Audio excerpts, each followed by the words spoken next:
Hey guys, welcome back to another episode of Real Estate Uncensored. Thank you so much for spending your time with us here on this beautiful Friday afternoon. We have a wonderful subject matter. We're going to be talking about, well, it's not really a good topic, but it's a great opportunity for business. We're going to be talking about divorces with Laurel Starks, wonderful, brilliant, talented woman.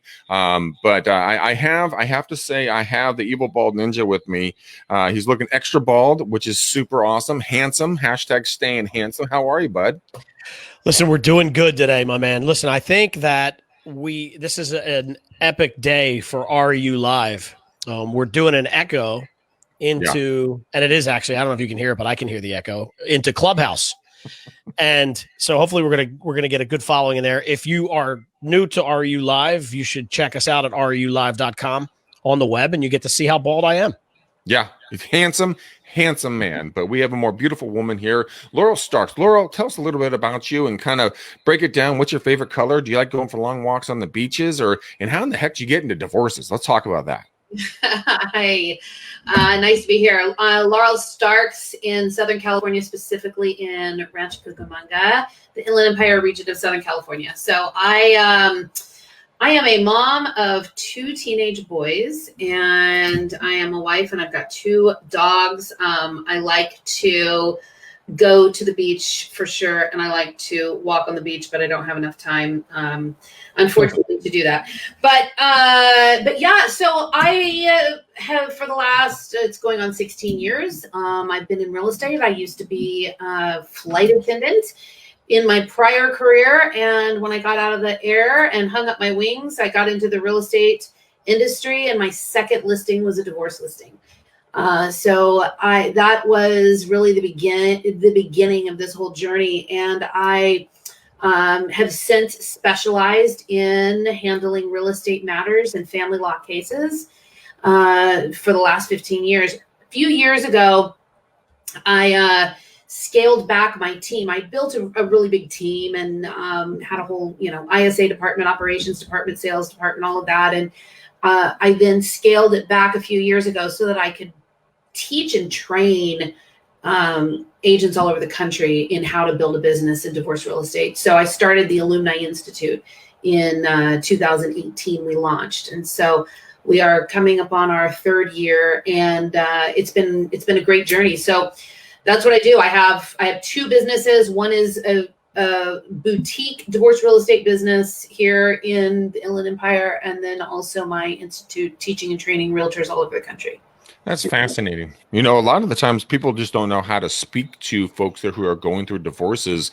So walk me through a little bit in regards to kind of how do you have that conversation? Because when you're going through a divorce, it's a highly sensitive time in your life. You might be a little embarrassed. You might be excited. There's a lot of emotions flowing. So how do you get that conversation off the ground so that people are just like, oh my gosh, like, thank you so much for reaching out and helping me? Yeah, so I come into a case 99% of the time. I come into a case through their attorney or through the court. So I'm not outbounding. I don't have a Vulcan dialer that I get up at 7:30 every morning and start pounding all of the recent filings. So they're inbounding to me because they've gotten my information from their attorney or from the court. And when I'm speaking with divorcing homeowners is a very fascinating conversation. They oftentimes are very emotional. Sometimes those emotions can show up just in being stoic and not having much to say. Other times it can be that they show up and they're just very dramatic and trying to get me to buy into their plight, if you will, and sort of team up against the other side and that sort of thing. And I do come across very tragic scenarios and situations. And so there's a bit of I guess over the years, you sort of form a way to compartmentalize that and keep a very clear focus on the task that I have to do. And at the same time, I always empathize for people who are going through pain. So it's really a bit of a compartmentalization, if that makes any sense, sort of a little bit of a detachment, almost, if you think about an ER doctor who has to treat, a gunshot victim or something. it's a tragic situation. They've got a job to do, and they've got to put their emotions aside and focus on their skill. Yeah, 100%. Yeah, it is definitely a challenging time when it comes to folks that are experiencing hardships like that. But is there a certain technique that you would advise and kind of what you've developed? And of course, I don't want to give away any of your secret sauce, but what is something that you've kind of developed in your being a practitioner, how to deal with divorcees? Because I mean, I have one that I developed, but I would absolutely love to hear kind of your thought pattern on this. When working with them, when I actually have the case and I'm working with them, it's important to understand, number one, that the only way to be effective in working with a divorce listing is to be neutral and not get too sucked into one side, not to align yourself with one side. If that happens, then you will not have the trust of the other side. And you've got to have the trust and the cooperation of both parties in order to get the listing to close. So neutrality is the one biggest thing. And believe it or not, that it takes a big, there's a lot of skill that goes into being neutral. And also the perception of neutrality, right? They call it perception of bias. So even just the verbal cues, the physical cues that we're giving off, are we giving off cues that we're neutral? And yet we're empathetic, you know, it doesn't mean that we have to be a robot either, but that is the biggest mistake that I see. I replace a lot of agents. So about half of the listings that I take had an agent on them that was unsuccessful at closing it. And so then they got that agent off the case, and then they brought me in, and I have nearly a 100% closing ratio. I haven't lost a listing in a few years, and it's because almost always the reason why the agent failed to sell it is because they failed to be neutral in one way or another. Yeah, that's a huge thing, Gene. When it comes to marketing on some sort of aspect like this, when it comes to divorces, I know you work on all different kind of aspects. How would you go back? So Laurel comes to you as a listing agent. She's an absolute master at doing the divorces. How would you market that property to be neutral, not take a side? So can I ask a question first? That's really been bothering me. Sure. Is it cheaper to keep her? It is. I mean, from a financial standpoint, it is almost always cheaper to keep her. And there was actually there was a conference I went to a few years ago, and it was interesting. There were some finance guys who gave this whole presentation on the cost of divorce and how it impacts your trajectory for wealth building over time. And it was fascinating to see how devastating it is. And most people actually never fully recover from it. And when you say that, you're talking about the men or the women, or half and half, or what's that look like? Either. Oh, really? Yeah. My wife's been threatening me with this for a long time, and I have successfully staved it off up to this point. So we'll leave it there. Thank you for the free advice, by the way. But so Greg, let's talk about the marketing piece. Yeah. I used to run around with a guy that actually did this really cool marketing thing with attorneys. And that was to send a letter to the office with personal and confidential on it, almost like not your standard cut delivery, but almost like a wedding invitation. And so it would have your name on it. And the idea behind it was that it was a letter to you, handwritten. The address was handwritten on it. It said personal and confidential. So it would typically get by the secretary or the assistant, that type of thing. And then at that point, that you obviously, hopefully your message is good enough so that when Laurel sees it, she goes, this guy was kind of creative and crafty. I do need a real estate agent in my downline. Well, I say downline, but you know what I mean? In my arsenal, I'm going to give this guy a call. Yeah, and your team, right? Right. So that's one of the things aside from your standard old marketing, we talk about just regular print. Facebook advertising is a good one. Word of mouth obviously is going to be good too, right? So if you're figuring out how to get to the husband who's getting ready to get divorced, or vice versa, the woman, that's always a good mark too. But I think, how do you feel about partnering up with real estate agents for that? I mean, you are one, right? So it's kind of a different thing. But how do you feel about lawyers partnering up with agents? Yeah, so that's my business model is working as a part of a team for family law attorneys. I'm a real estate resource that serves my whole family law community. And so it's brilliant. The thing is that you have to understand a few things. Number one is lawyers get marketed to all the time by realtors. So you've got to be able to differentiate yourself. How are you any different?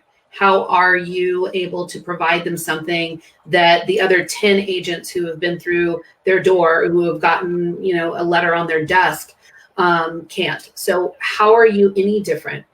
And the next thing is understanding their world. So the sale of the house in an active family law case is under the jurisdiction of the court. And it's important that as a realtor who's going to hold themselves out as someone who is a specialist or who knows and understands these things or is an expert or whatever label you want to put on yourself, it's important that you know how the legal system is intersecting with your job as the listing agent in a divorce case. And then the third thing is, if you're going to market to the family law community, you've got to know how to handle these listings and skill up. Family law community is very small. They all talk and they pass names around, good or bad. It's very easy to ruin your reputation very quickly in the family law community. And I see it happen all the time. So if you're going to get one of these cases, how are you going to handle, what is your strategy for handling a case with a high conflict narcissist? The house is in foreclosure. There's a restraining order against both parties. And you have got a client who lives in the house that absolutely refuses to show the home and will not sign any of your documents. What's your strategy behind that? Right. So it's almost worse when an agent succeeds at lead generation and then falls flat on their face and can't handle it. And then that lawyer will never use you again. They'll tell them about your experience, and then there goes your reputation. So let me ask you a question.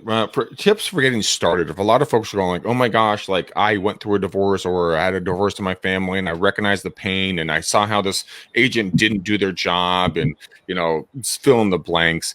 How would you even dip your toe into this pool? That's the fascinating part about it. Because, a lot of folks are like, yeah, divorces, they're horrible. They destroy families. But people need your help at that point. They're going through a very tumultuous time in their life. They need an expert that's going to step in and be like, bro, I got you. My team and I will handle this. Don't worry about it. You deal with you and deal with your spouse, your soon to be ex-spouse, and we'll get the home sold and get you guys to eat your cash. So how do you start with this? Yeah. So, that's a great question. And the place to start lead generation is your own sphere. Divorces are all around you. Divorces are everywhere. So there are people in your sphere that are going to be getting divorced. There are people in your sphere who know people that are going to be getting divorced. And your sphere is the lowest hanging fruit you'll have. They know you, they trust you. So I always say, start with your sphere. So many people want to get into this business and then they want to start launching into the family law arena. And that is a slow climb to get into it. It is a slow build. That is marathon right there. The fastest business you're going to get is from your sphere. And listen, make no mistake, we are not proponents. I am not a proponent of divorce. I'm not a child of divorce. I've been happily married for 22, going on 23 years. But the reality is that divorce is part of our society, Mhm. and homes in divorce will be selling. So it may as well be that someone who is a specialist is handling the sale of that house so that that family can net the highest amount of proceeds they possibly can, and they can start to put an end to their pain and start to heal as a family so that they can move on. That's really the crux of what our role is. So it is starting right there with your sphere and coming from a place of contribution. So, I want to ask something real quick. Go. Yeah. So you made me think of something. Let's talk about etiquette, right? So let's pretend I'm a real estate agent and I have a set of friends that I just learned about. We're going and probably getting divorced. How fast do you move in on that? Like it's one of those things like, sorry to hear about it, buddy. By the way, I could sell your house, right? Like what's the etiquette there as far as timing? Yeah. Okay. So good. Okay. So if it's okay, I'll answer your question: timing and messaging. Sure. So timing. So understanding that a family law case has really, I call it like 3 phases to it. The first phase is where it's like a Band-Aid phase. It is, there's been an escalation of something. Something has driven someone to file. So there may be domestic violence restraining orders they have to get. There may be child custody arrangements that they've got to immediately make some sort of agreement or get orders on. If mom's moving out of the house and she's moving 15 minutes away, where are the kids laying their head at night, right? That's got to get figured out. The money, having temporary support, temporary allocation of money so that they can, survive. That is the first phase typically of a divorce. It's like this Band-Aid phase, dealing with the initial chaos. Once things have been settled, there's 2 households that have been set up temporarily. They've got temporary agreements on how they're going to manage. Then you get into more of the discovery phase or the research and investigation phase. So that's where they get your tax returns and they get, pension information and et cetera, et cetera. They might order child custody evaluations, and that's your investigation phase. And then the last phase is the final decision. Once you've gotten all of your investigation, then there's the final decisions, which either are made by a judge at a trial or they're made by the couple themselves, who come up with final agreements, and they write them up, and then they become orders of the court. So where does a realtor fit into all this? Where does the house fit into all of this? Mm-hmm. Most of the time, the house is dealt with in the second or third phase or after the case is over. So it's not common, and that's one reason. There are many reasons, but one reason why we don't advocate to go after recent filings, because not only is it distasteful, but it is also typically not time. It's way too early in the case for the house to be listed for sale and for them to be dealing with a realtor. Normally it's later. So in terms of timing, that's the reality. In terms of messaging and what can you do to help? Well, there are a lot of things that divorcing homeowners need to know that they don't know about their real estate. One thing is they're going to need to know the value. That has to get figured out, the value. A lot of times you have people who one spouse wants to keep the house. And maybe they agree. Maybe it's fine for one spouse to keep it. But they can't qualify for it, right? So it's very uncommon. I mean, I shouldn't say uncommon because it happens, but it's hard for a divorcing spouse to qualify to buy out their other spouse's equity. Divorce, it is no secret that it is devastating on credit. Debt to income ratios get completely skewed because people are maxing out their credit cards to pay for their lawyer fees, to pay for, life, right? And then we've got the run up in equity. This has been a record year in the real estate industry nationwide. So the more equity there is, the more the higher the loan has to, the bigger the buyout has to be. You see what I mean? Yeah. So it can be very difficult for one spouse to actually buy out the other spouse. So, being a resource for options, being a resource for a value, and being a resource even for credit. What are some things that you need to do in order to preserve your credit when going through a divorce? They'll make fatal errors in phase one that impact their ability to do anything financially using their credit for years. So we can be a resource for that kind of thing. That's where you should show up. That's how you should show up in the beginning. You have officially convinced me never to get married. She's convinced me not to get divorced. So there you go. There you go. So there you go. Yeah. No, it's interesting though. I mean, I think you're spot on. There's a lot in the process that your people that don't do it every day are probably unaware of. And if you become an quote unquote ambulance chaser because you're there too early, that could wreck your relationship and your reputation. Yeah, exactly. And it's important to be careful too, that if you've got a friend of a friend, who is getting a divorce, that you don't get too, the stronger the bond you create with one spouse, the more you are conflicting yourself out of neutrality. Okay. So I see this happen all the time. Realtors are working with a relationship with, the husband. And then it comes time to list the house. And the wife is like, well, there's no way we're going to use that person because, you've been talking to them for over a year. No, we're using somebody who's neutral, somebody who doesn't have any vested interest in either, somebody who doesn't know either one of us. So, so remember that as well. It's important to keep certain boundaries, or if you can, to involve the other spouse and develop some communication with the other spouse. But that's actually an interesting point. I've been doing this forever and a day, and we've worked with a lot of divorce couples that are going, different directions.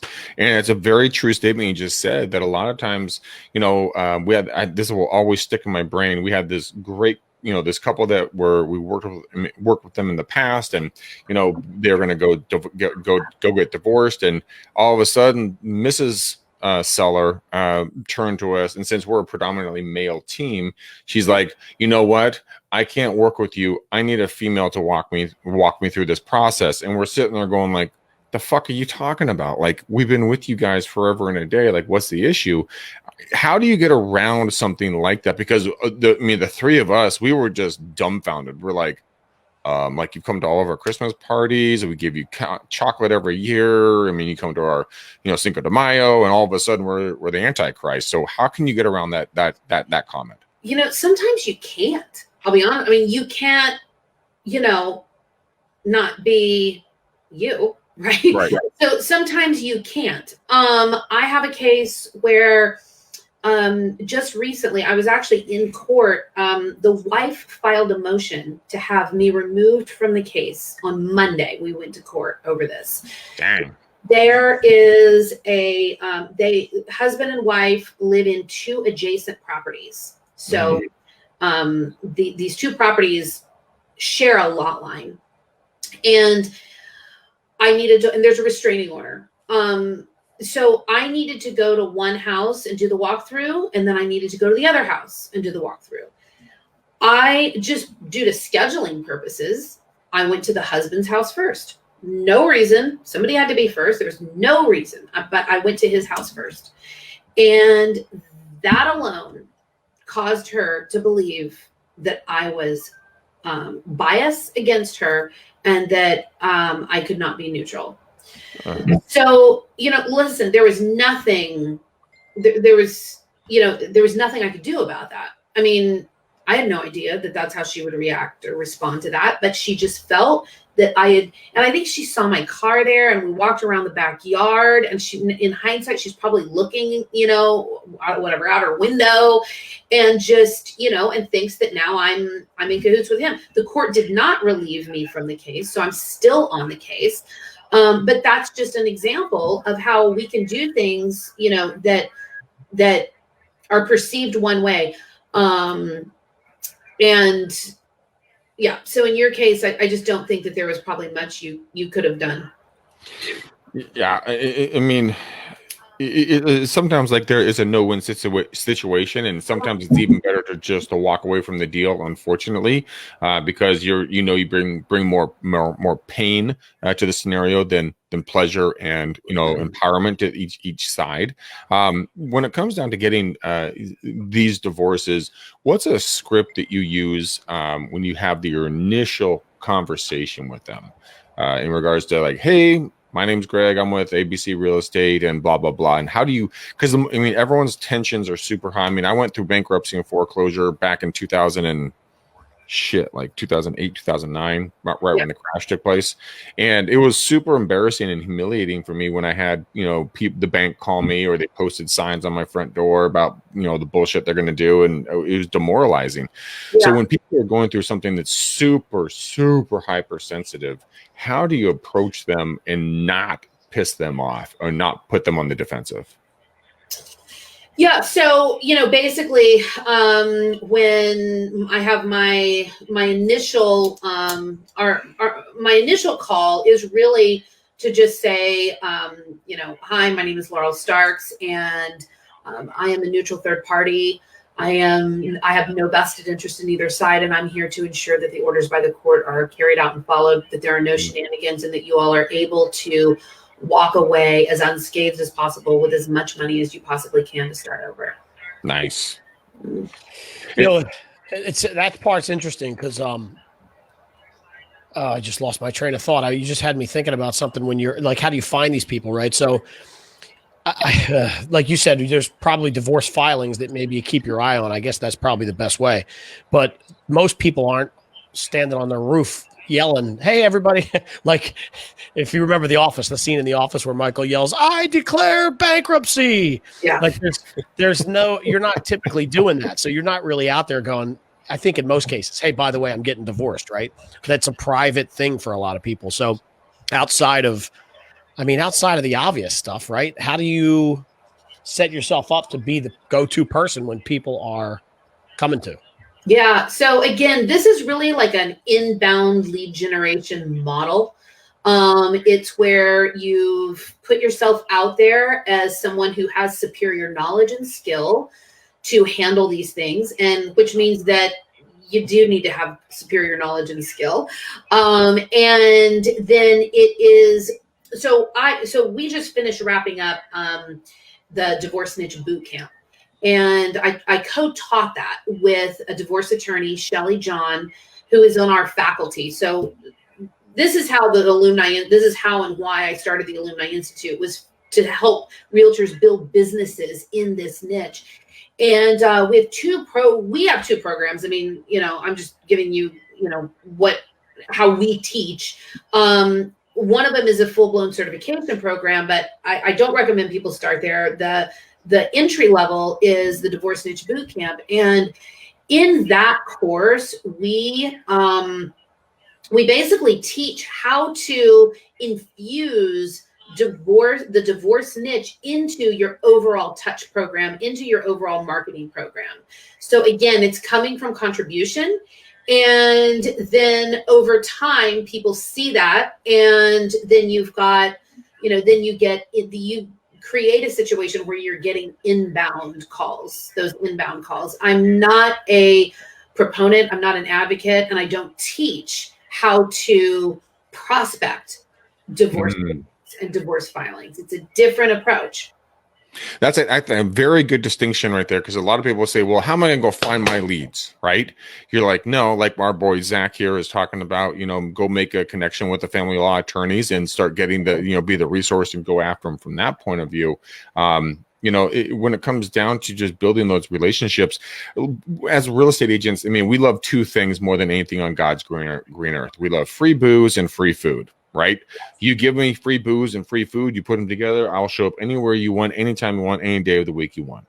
How would you approach the attorneys? Are they the same mentality, just a bunch of booze hounds and chunky monkeys? So attorneys, interestingly enough, in the family law world and in the legal world, they depend on experts in their cases. So there are experts in a family law case for child custody, for forensic accounting, for dividing pensions. There's a whole myriad of experts that they rely upon, and they need a real estate expert. The difference between all the other experts and our industry is that all those other experts have got formal training and education, and most of those experts dedicate their entire business to that. So a forensic CPA in a family law case, that is all they do is forensic work in family law. Child custody evaluators, they're psychologists. All they do is handle child custody disputes in family law cases. So in the real estate realm, we don't have a consistent, formalized training or certification that teaches realtors exactly how to do that. So understand, coming from a family law attorney, family law attorneys are used to working with experts who are experts in their field and experts in family law. So that's why we started the Alumni Institute. We have the CDRE program, Certified Divorce Real Estate Experts. It is a 6-month, highly intensive training program that you have to apply for. We only accept the elite people. And then from that point is when you're then ready to really serve the family law attorneys. I mean, yeah, you could take a family law attorney out to dinner, and you could, or you could bring them lunch, or you could, host a happy hour. I mean, sure, there's nothing that says you can't do that. But what happens when you get that humdinger of a case and you're in over your head? Right. And you screw it up and you make that lawyer look bad. Yeah. Oh, Gene, by the way, I'm sorry to tell you, Laurel just sent me an email before the show. You were not accepted into the program. I know you. I'm really sorry about that, buddy. I understand. I think she's just worried that all the, getting ready to be divorced women would be sidetracked. So, and I understand that. So I appreciate it.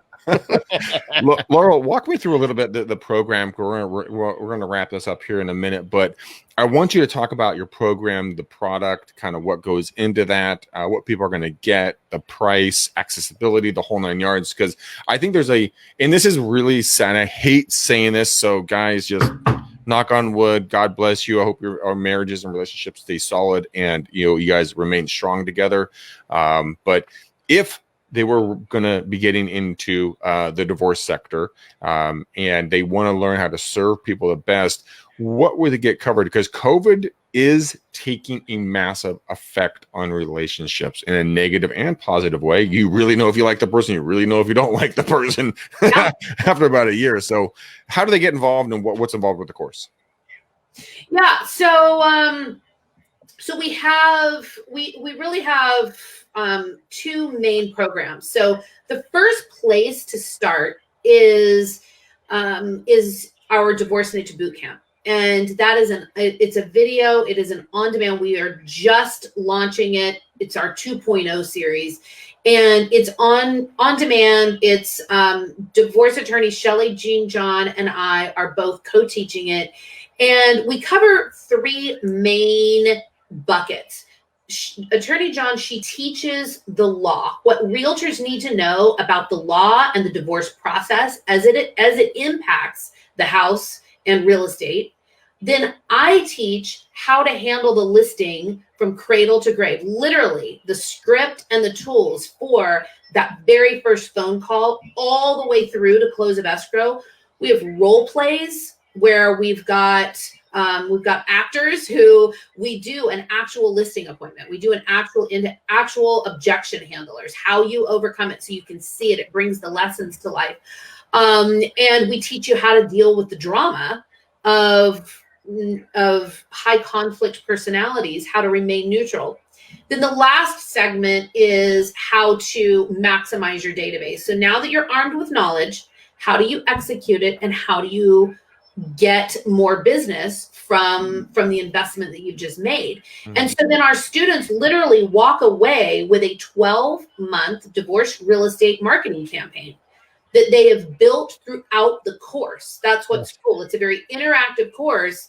And you've built your own that we walk you through those steps. And then when you're done with the course, I mean, you are ready to go the next day and start marketing it.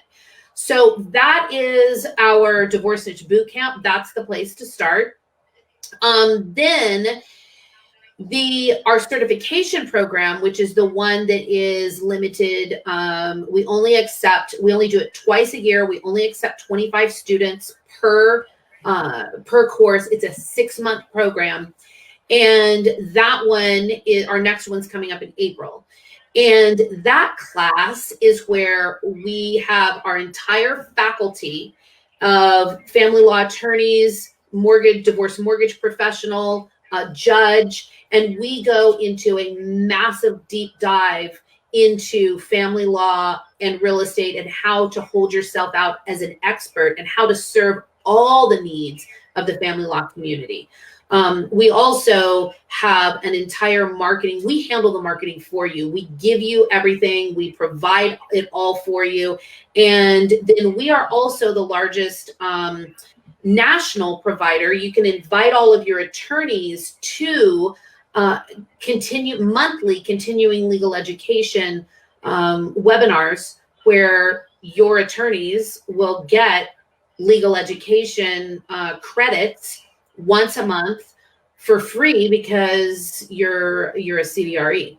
So that we put on, we host, we teach all of that. We also teach you and develop you into how to host your own, how to do lunch and learns. How do you meet with a lawyer? What are your scripts for having a meet and greet with a lawyer, and your entire marketing campaign that is, it is completely we drill down step by step by step, all the way down to the kind of paper you print your stuff on. I mean, it is very, very, very detailed. We have an entire dashboard for that. So, and we're a community. We have a CDRE retreat. Our first one's coming up this year.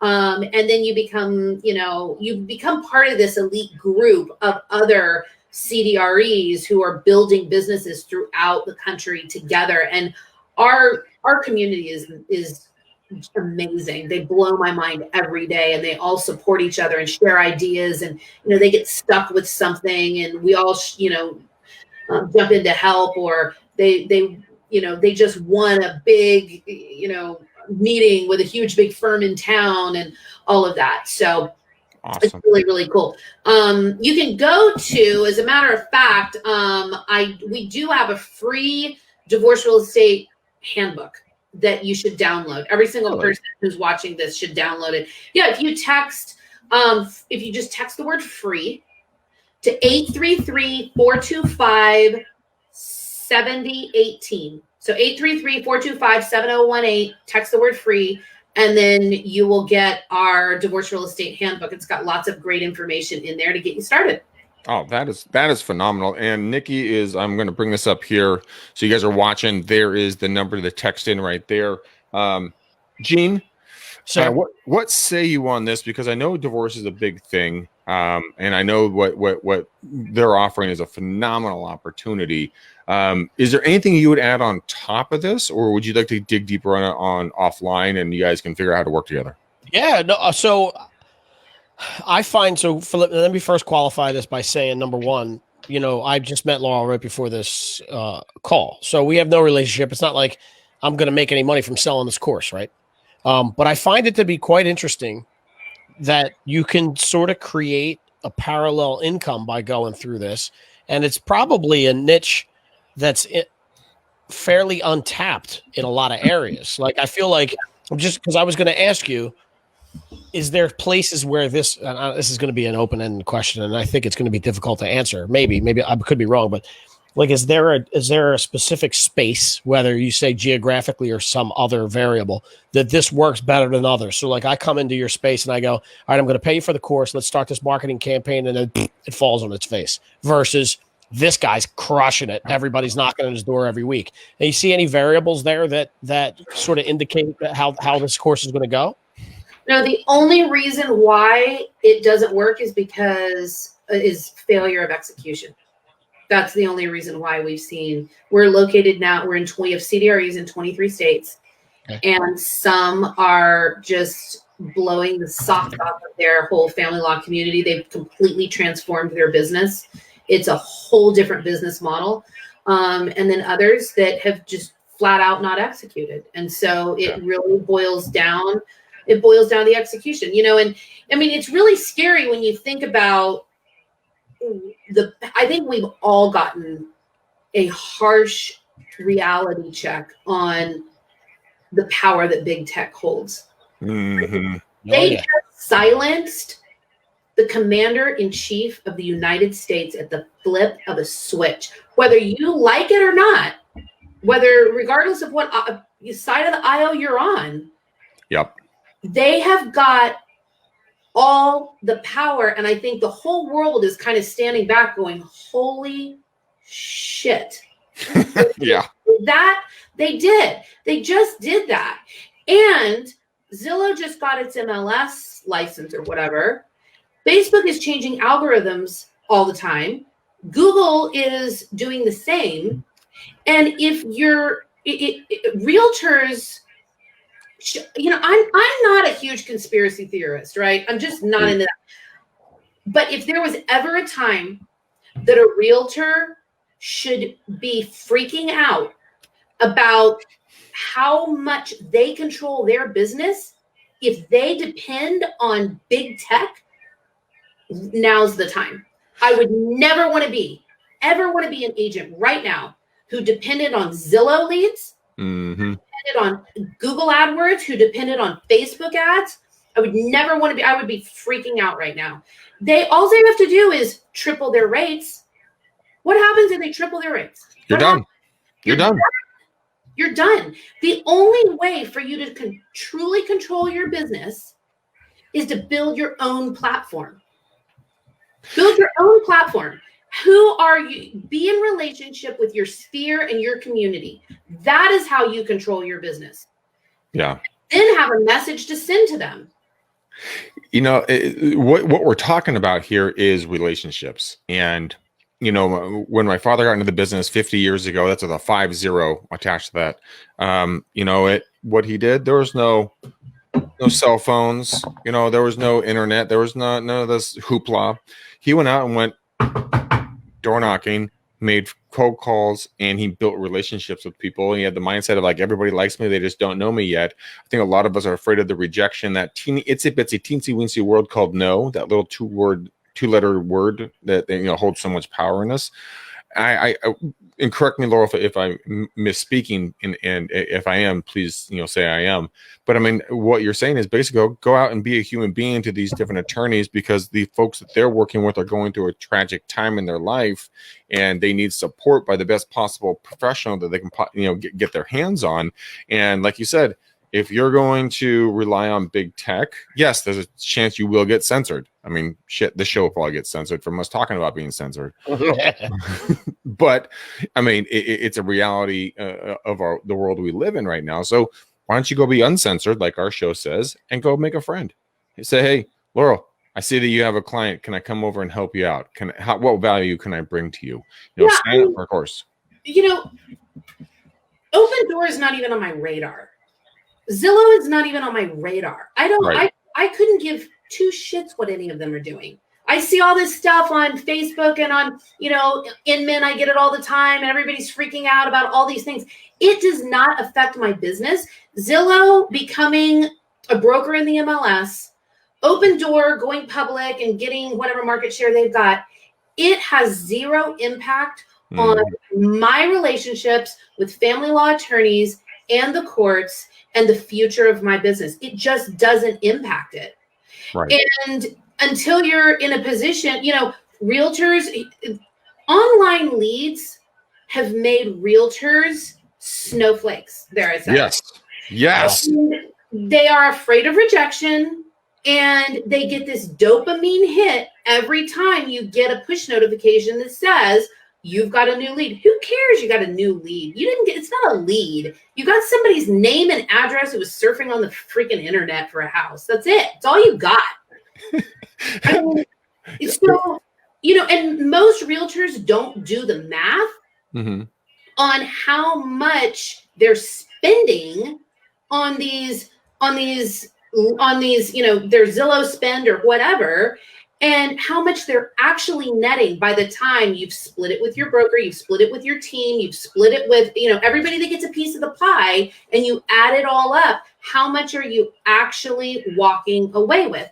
And I've seen time and time again, agents who are so hooked like crack on Zillow leads, and they will miss their house payment before they're going to miss that Zillow payment, because the minute they miss that Zillow payment, they're out of business.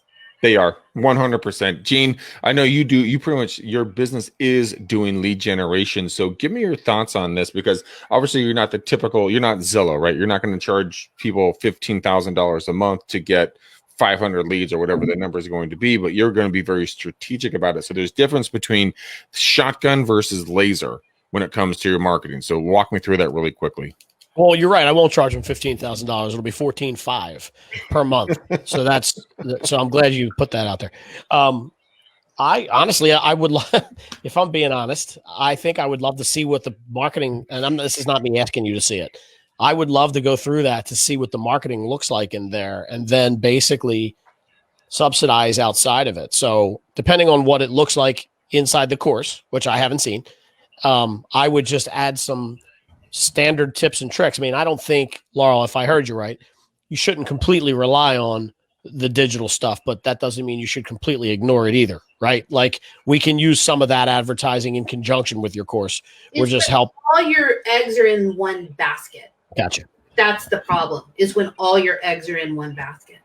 Yeah, I would love to see the layout of this thing. I mean, done for you marketing in a specific lane, in a highway lane, is right up my alley. I love that. And I'm actually thinking about the agents I'm working with now, or the mortgage companies that I'm working with. How can we implement something that will help our partners generate these divorce leads? It's kind of interesting. It's a really interesting concept. The other thing I want to say is, thinking about this stuff, partnering up with attorneys in the past for me was always like, send them a letter, and I'm not going to simplify it this much, but send them the letter. You make that relationship with them, and then they will send you all their leads. But it isn't just the marketing aspect of it. It's actually learning the process, when the certain things happen in the steps of it. Like, I'm just thinking what a nightmare it would be when you run in the middle of something that you're not supposed to be in the middle of and ask for somebody for business. You're going to get screwed.